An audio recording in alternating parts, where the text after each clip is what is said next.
A Life Within a Year by David Adeboye, April 5th, 2017. In the end, it's not the years in your life that counts, it's the life in your years, said Abraham Lincoln. The decision of young David Robinson it was to informally abandon his life for a new one across the globe. It all started during my sophomore year, a sunny Friday in October 2015. My dad woke me up as early as usual before sunrise. As lazy as I was, I fell back to sleep, waking up unfortunately with less than 30 minutes to be in school, which was just 2 miles away.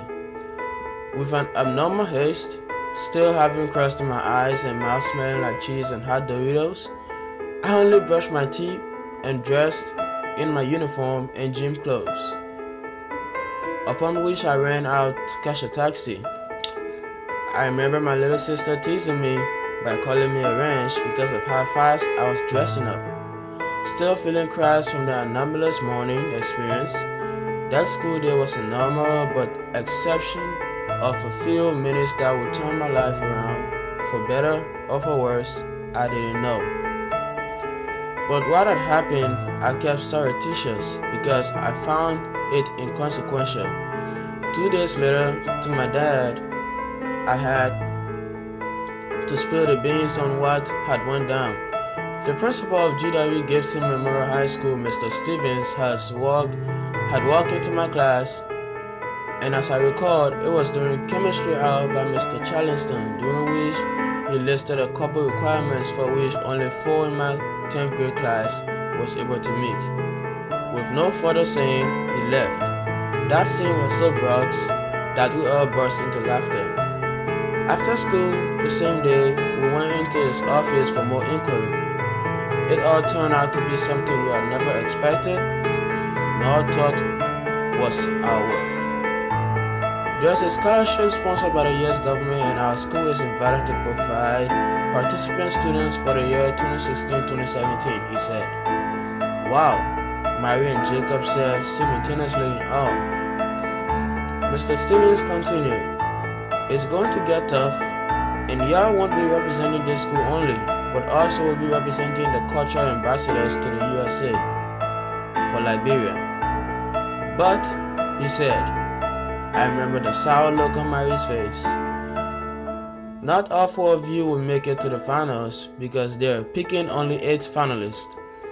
There will be many students from all over the country participating, said Mr. Stevens. You guys will have to do your best and be among those 8. But keep in mind there are many students out there better than you are. Not to procrastinate your time, tell your parents, fill in these forms, and report to my office first thing Monday morning, he concluded. Thanks, Mr. Stevens. Have a good day, said Jacob and I. All that while, Patrick kept silent. Oh, what a surprise it was, because he is well known for chattering and I won't be able to participate or go far, said Patrick. But this is once in a lifetime opportunity, I replied. My mom has cancer and I'll have to stay by her side, he said sadly. Oh, have my sympathy, sarcastically, we all replied. My dad was happy. He told all his close friends and we filled in the forms, and I spent that weekend video gaming with Isaac, my best friend, and took my younger sisters to the beach. On Monday, Mr. Stevens processed the documents and our application was complete. I later felt disconcerted because it's been over a month and we haven't heard of further requirements nor processes. But it all got anomalous on a windy Saturday night in the month of December when I received a call from Mr. Stevens. He said we should get prepared and be present for an English and reading exam 7 o'clock a.m. prompt at the US Embassy the next day. Angry I was, because it all came suddenly out of the blues, but a date not immutable, and such an opportunity couldn't go to waste. Patrick wasn't present that Sunday morning, and Mary seemed to have gained some courage. I was amazed by what I saw. There were over 100 students from across the country for a scholarship that had only 8 slots annually. Nevertheless, Jacob, Mary, and I took the exams.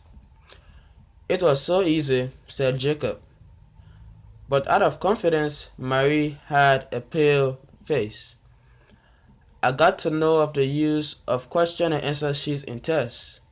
Funny that was. 2 weeks later, the results were available. Once again, I was amazed. The megalomania I had developed was proven wrong. A test I thought to be so easy had 75 failures. Of the team representing my school, only I survived. Afterwards, following a couple of tests, events and workshops, and etc., in March, we all assembled at the American Embassy. This time, it was an interview that would determine our fate. Being the first interview of my life, it was very challenging. But among 16 students interviewed and 8 finalists, I came 7th. Within the remaining months to departure in August were various orientations and training against cultural shocks, homesickness, etc. During that time, I got to know my fellow associates. But at this point, I took a brief flashback to what all started with a sunny Friday. I'll miss my family and friends, of course.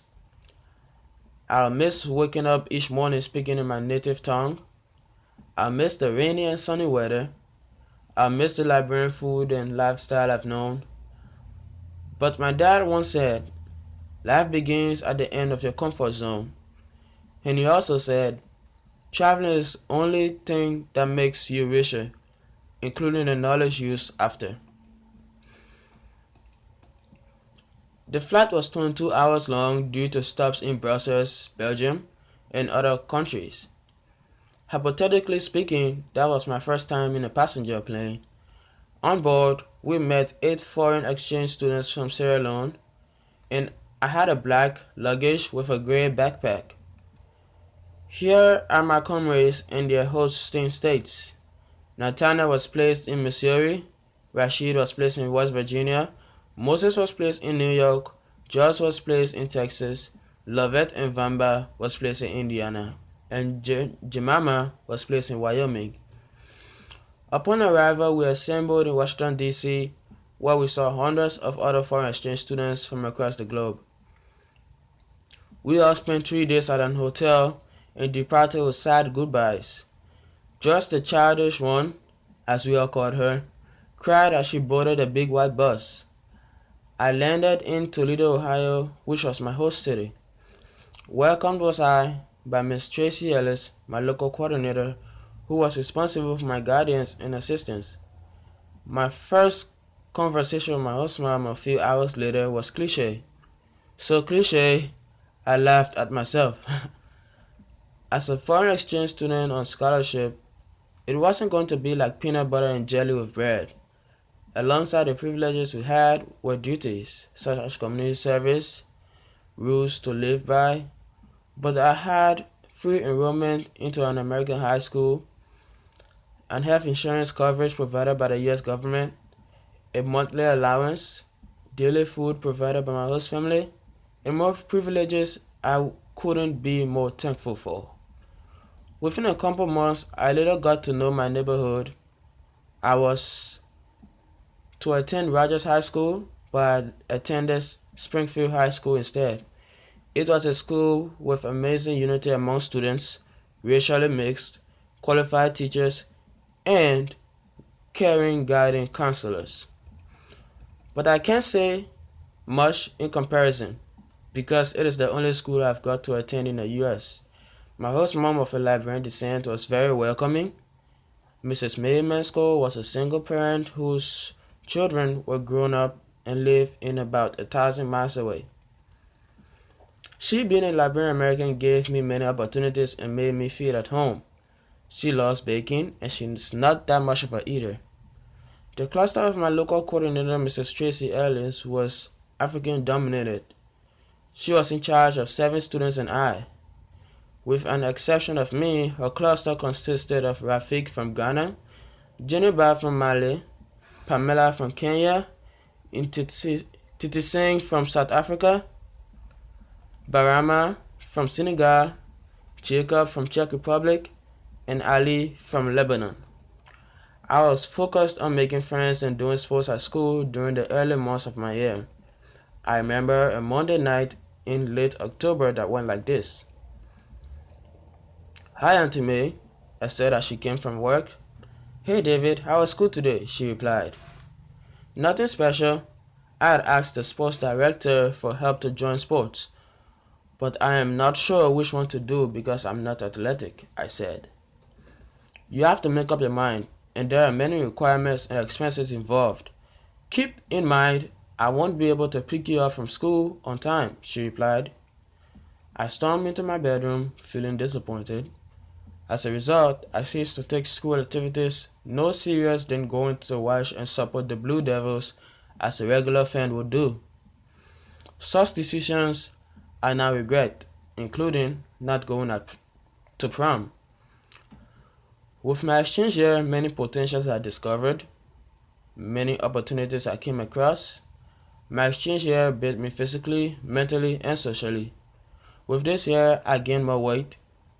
That is good because I was of a very thin stature. With this year, I had my first love, which didn't last as I thought it would. With this year, I made more friends. And with this year, I gained another family. It's now the month of May, and my exchange year is soon over. Now I'll leave my family and best friends and return to my family and best friends. The end.